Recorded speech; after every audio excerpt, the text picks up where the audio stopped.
Hello everyone, welcome back to my channel. तो हमने अपनी पिछली वीडियो में सीएसएस की डेफिनेशन एंड उसके टाइप्स देखे हुए थे। अब हम लोग इस वीडियो में सीएसएस के सिलेक्टर्स के बारे में पढ़ने वाले हैं। तो हम लोग जानने वाले हैं सिलेक्टर्स होते क्या हैं। ओके, तो लेट्स स्टार्ट। ये CSS selector selects the HTML elements you want to style. यानी कि क्या है कि आप HTML के किसी भी एलिमेंट्स को अगर स्टाइल करना चाहते हो तो सिलेक्टर उसको सिलेक्ट करता है। ओके, कि कोई भी एलिमेंट होगा, मान लीजिए HTML का कोई कोड है, अगर आप उसको स्टाइल देना चाहते हो, कोई कलर देना चाहते हो, कोई फॉन्ट देना चाहते हो, तो सबसे पहले उसको सिलेक्टर से आपको सिलेक्ट करना पड़ेगा। ठीक है, बिना सिलेक्ट किए उस पर CSS वर्क नहीं करेगी। ठीक है, तो ये हमारा उसका सिंटेक्स है। सबसे पहले सिलेक्टर लिखा होगा कोई, फिर कर्ली ब्रेसेस लगा होगा, फिर कोई प्रॉपर्टी होगी, जैसे कलर हो गया, आपका फॉन्ट हो गया, ये हमारी प्रॉपर्टी होती है। फिर कॉलन लगा होगा, फिर कोई वैल्यू दी हुई होगी, लाइक है जैसे कलर लिखी हुई प्रॉपर्टी एंड वैल्यू पे दिया रेड ब्लैक कुछ भी दिया वो। ठीक है, फिर लास्ट में ये सेमी कॉलन का साइन से ऑफ हो जाता है और कर्ली ब्रेसेस ऑफ हो जाता है। ठीक है, तो ये हमारा सिलेक्टर्स का सिंटेक्स है। ओके, तो हम लोग पढ़ने वाले हैं अब इसके टाइप। ठीक है, तो there are many types of selectors. तो सिलेक्टर्स कई प्रकार के होते हैं। ठीक है, सबसे पहले में आपका यूनिवर्सल सिलेक्टर, तो इसको पढ़ेंगे। It is use to select everything in document, यानी कि डॉक्यूमेंट में ये सब कुछ सिलेक्ट कर देता है। आई मीन्स इसका उपयोग डॉक्यूमेंट को हर एक चीज सिलेक्ट करने के लिए किया जाता है। ठीक है, लाइक है जिसका सिंटेक्स आप देख सकते हो। यूनिवर्सल सिलेक्टर का सिंटेक्स ये है, ये जो एस्टेरिस्क दिख रहा है, ये स्टार जो दिख रहा है इसको एस्टेरिस्क बोलते हैं।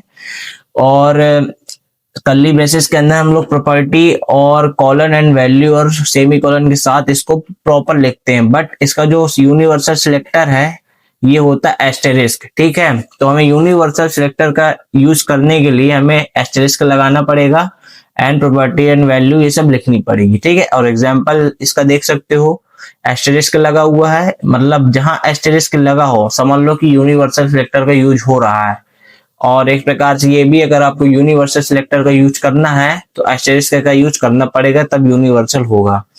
इसका मतलब है डॉक्यूमेंट में हर एक चीज सिलेक्ट हो जाएगी। मान लो पूरा डॉक्यूमेंट आपको ब्लैक करना है तो यूनिवर्सल सिलेक्टर का यूज करेंगे और ब्लैक कलर डाल देंगे तो पूरा ब्लैक हो जाएगा। ठीक है, अभी हम लोग उसको प्रैक्टिकल करेंगे तो हमें एक एक चीज क्लियर हो जाएगी, घबराने की कोई जरूरत नहीं है।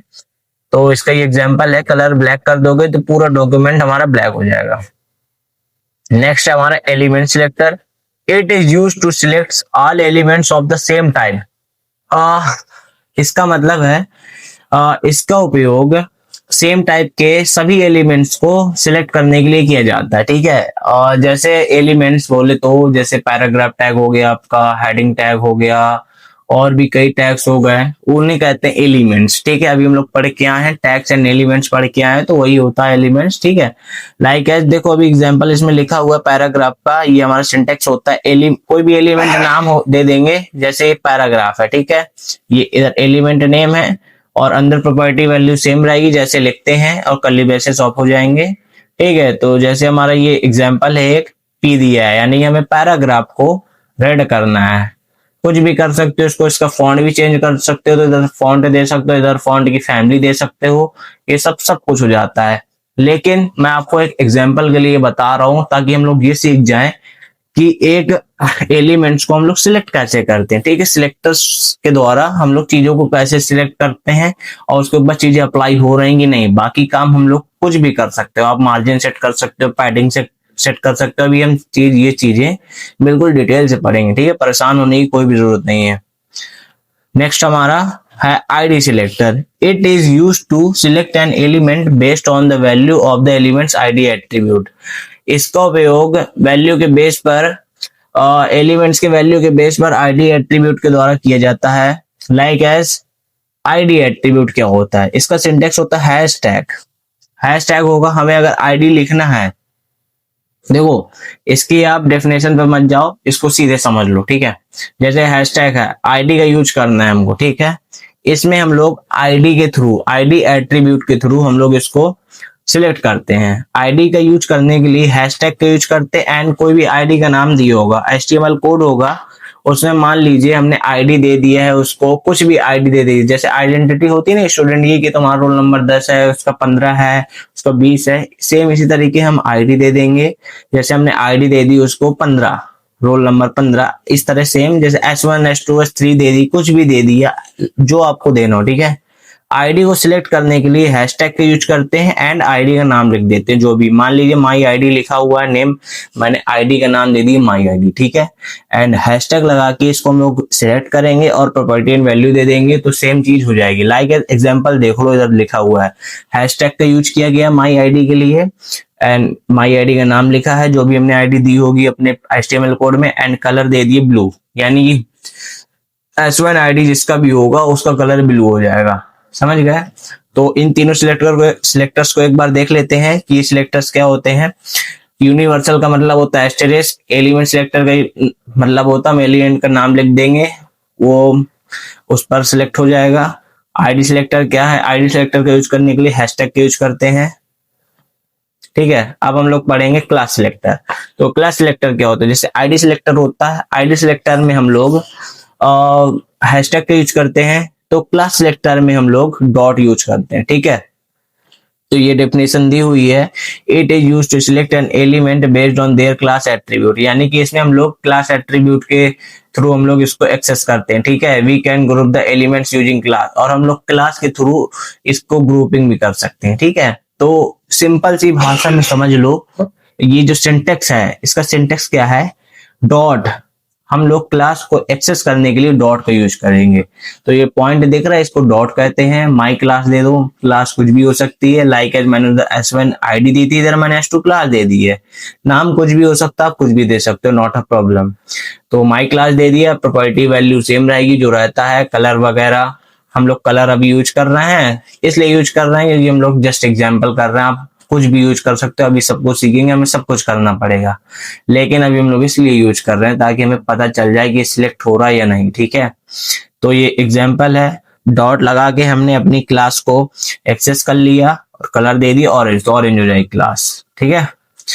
ये हमारा है descendant selectors, it selects all element matching descendant that are inside the parent, यानी कि इसका मतलब क्या है, पेरेंट के अंदर जितने भी चाइल्ड होंगे वो चीज सब सिलेक्ट हो जाएंगे, ठीक है। इसको एक भाषा में समझ लो, पेरेंट के अंदर जितने चाइल्ड है उनको टारगेट करता है। सिंटेक्स इसका ये है, पेरेंट होगा कोई, फिर चाइल्ड होगा, फिर प्रॉपर्टी एंड वैल्यू वैसी ही रहेगी। पेरेंट और चाइल्ड का मतलब क्या होता है, मान लीजिए एक कोड लिखा हुआ है, एग्जाम्पल देखो, ये देखो एग्जाम्पल देखो, मान लो डिव लिखा, एक कोड एज्यूम करना अपने माइंड पे, ठीक है। एक HTML का कोड लिखा हुआ है डिव, उसके अंदर पैराग्राफ लिखा हुआ है, यानी कि डिव हमारा पेरेंट हो गया, डीवी के अंदर, ठीक है, डिव हमारा एक बना हुआ है, उसके अंदर पैराग्राफ बना हुआ है, ठीक है। एज्यूम करना है डिव के अंदर पैराग्राफ है, तो डिव हमारा पेरेंट हुआ और जो हमारा पैराग्राफ है ये हमारा चाइल्ड हुआ, ठीक है। तो ऐसा होता है, तो ये हमारा डिसेंडेंट सिलेक्टर यही करता है कि पेरेंट के अंदर जितने चाइल्ड है उनको टारगेट करता है। डिव के अंदर हमारे अगर 10 चाइल्ड है पी नाम के, तो उसको टारगेट कर देगा, वो हर चीज, उसका कलर बदल जाएगा, उसका फॉन्ट साइज बदल जाएगा, जो जो उसमें आप करोगे वो चीज बदल जाएगी, ठीक है। तो जितने सिलेक्टर्स हमने पढ़े हैं अब हम उनका प्रैक्टिकल करने वाले हैं। तो ये मैंने VS कोड में अपनी फाइल खोल ली है HTML की, ये CSS सिलेक्टर्स प्रैक्टिस फाइल मैंने ऑलरेडी बना रखी है ताकि टाइम वेस्ट ना हो, ठीक है। तो इसमें हम लोग क्या करते हैं कि CSS को करते हैं, ठीक है। CSS को बनाने के लिए सबसे पहले CSS को अप्लाई करने के लिए हम लोग एक्सटर्नल CSS का यूज करेंगे, ठीक है। हम लोग इनलाइन एंड इंटरनल का यूज नहीं करेंगे, हम लोग CSS की फाइल बनाएंगे। CSS की फाइल का नाम कुछ भी दे सकते हो, अब जैसे मैंने दे दिया, देखो सबको डालते style.css, आप अपना नाम डाल दो, मान लीजिए आपका नाम है राहुल, तो राहुल डाल दिया मैंने, rahul.css, ठीक है, एंटर कर दिया।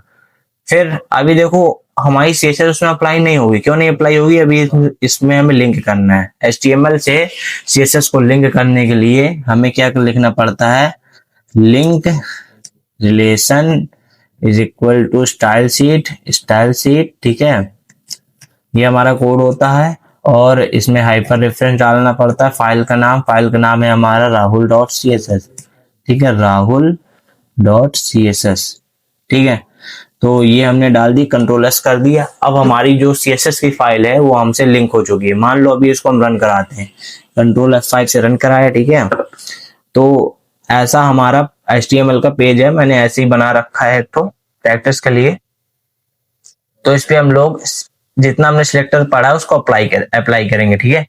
तो सबसे पहला हमारा यूनिवर्सल सिलेक्टर था, और जिसे कहते हैं एस्टेरिस्क। तो एस्टेरिस्क हमारा 8 नंबर पे है, तो एस्टेरिस्क लगाया, कर्ली ब्रेसेस लगाया, इसके अंदर हमें कोड लिखना है, ठीक है। एंटर करके मैं थोड़ा स्पेस बना लेता हूँ ताकि कोड अच्छा लगे।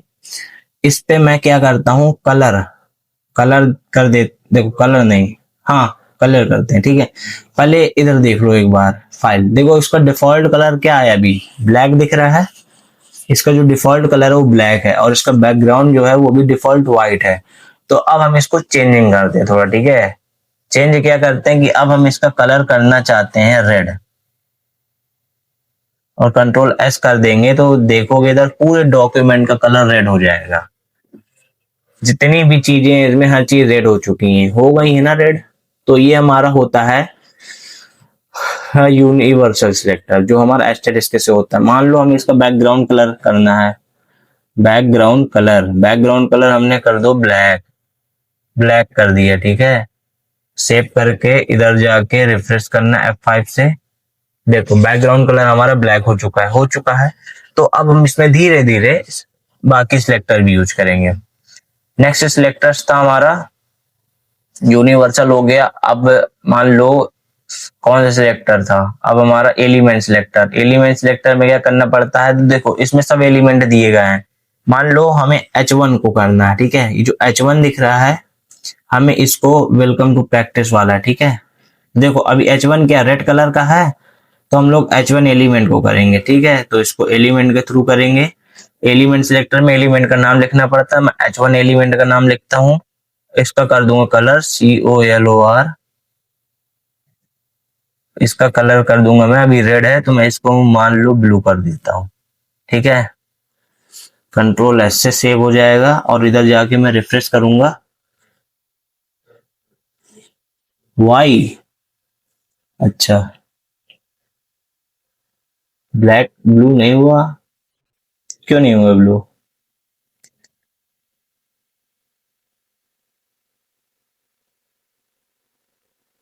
अच्छा अच्छा अच्छा, क्योंकि ब्लू इसलिए नहीं हुआ, मैंने कॉलन लगा दी जल्दी जल्दी में, ठीक है। अब सेव करके इधर रिफ्रेश करूंगा, ठीक है। तो ये ब्लू हो चुका है। तो हमें ध्यान रखना है कि हमें चीजें परफेक्ट लिखनी है। अगर तुमने थोड़ा सा मिस्टेक किया तो एरर दे देगा, ठीक है, प्रॉब्लम क्रिएट हो जाएगी, इसलिए नहीं हो रहा था, ठीक है। तो मैंने इधर ध्यान नहीं दिया था, तो उसके लिए सॉरी। तो हो गया, ठीक है। तो ये हमारा एलिमेंट सिलेक्टर था, ठीक है। अब मान लो हमें पैराग्राफ को करना है, पी जितने पी हैं तो सब हमारे इधर पे चेंज हो जाएंगे। मान लो हमने इसी में पी का यूज कर लेते हैं, ठीक है। पैराग्राफ का कलर कर देते हैं ऑरेंज, ऑरेंज दे दो, ठीक, फिर कुछ भी दे दो, नॉट अ प्रॉब्लम। और इधर जाके रिफ्रेश कर दो तो देखो ऑरेंज हो चुका है, ठीक है। तो हमारे कलर ऑरेंज हो गया है। तो ये हमारे एलिमेंट सिलेक्ट करता, ठीक है। नाउ अब हमें क्या करना है, देखो एलिमेंट सिलेक्ट यूनिवर्सल हो गया, एलिमेंट हो गया। अब हमारा है आईडी, ठीक है। आईडी आईडी को करने के लिए क्या है, हैशटैग लगाते हैं। अब इधर देखो इसमें मैंने आईडी कहीं ना कहीं दी होगी, देखो आईडी। सबसे पहले H1 हेडिंग को टारगेट करते हैं। देखो H1 हेडिंग को हमने एलिमेंट के थ्रू की है, बट हम अब इसको हम आईडी के थ्रू करेंगे। लेकिन आईडी के थ्रू करेंगे ना तो आईडी वाला काम करेगा, वो वाला हट जाएगा। इसलिए क्योंकि आईडी वाली की प्रायोरिटी इससे ज्यादा होती है। प्रायोरिटी अभी बताऊंगा आप लोगों को, ठीक है। तो अभी आईडी का करके देखते हैं। आईडी को करने के लिए क्या हैशटैग है, तो आईडी का नाम आपको पूरा सेम लिखना पड़ेगा। जैसे मेन हेडिंग है तो मैं इसको कॉपी कर लेता हूँ, मेन हेडिंग को सिर्फ कंट्रोल C से, और इसको मैं इधर पेस्ट कर दूंगा, हैशटैग कंट्रोल V। तो कर्ली ब्रेसेस से करूंगा कलर, कलर मैं इसको कर दूंगा पिंक, PINK पिंक, ठीक है। और इधर सेव कर दूंगा, और इधर जाकर रिफ्रेश कर दूंगा, ठीक है।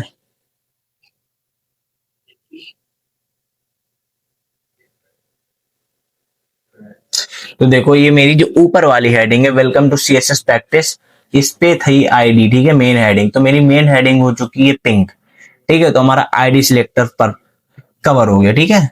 नाउ अब हमारा है क्लास, ठीक है। तो आईडी को हैशटैग से एक्सेस करते हैं, एंड क्लास को डॉट से करते हैं। तो डॉट हमारे क्लास देख लो, क्लास के साथ देखो पैराग्राफ में भी क्लास दिए हुए हैं, सब में क्लास दिए हुए हैं, बट लास्ट वाला हम लोग करते हैं, ठीक है। क्लास मान लो बटन, क्लास बटन, बटन को हम लोग करते हैं, ठीक है। बटन को भी हम लोग यूज करते हैं, BTN बटन। बटन का कलर कर देंगे, कलर कॉलन लगाना, ठीक है। बटन का कलर कर दो blue, blue blue, Ctrl+S। Now refresh, देखो बटन का कलर हमारा नीला हो चुका है, ठीक है। ये दिख रहा है क्लिक मी। अगर तुम इसको चाहो और एंटर करके बैकग्राउंड कलर कर दो व्हाइट, ताकि क्लियर विजुअल हो, ओके। रिफ्रेश, देखो ये व्हाइट एंड ब्लू का कॉम्बिनेशन बन चुका है आपका कलर, ठीक है। तो ये हमारी क्लास हो गई। और थोड़ा क्लास में चले जाओ, मान लो हमें पैराग्राफ को करना है, पैराग्राफ में भी क्लास दी हुई है, ये क्लास दी हुई, जैसे हमें टेक्स्ट है तो टेक्स्ट को करेंगे, ठीक है। अभी टेक्स्ट हमारे ऊपर लिखे हुए हैं, टेक्स्ट को करेंगे तो टेक्स्ट को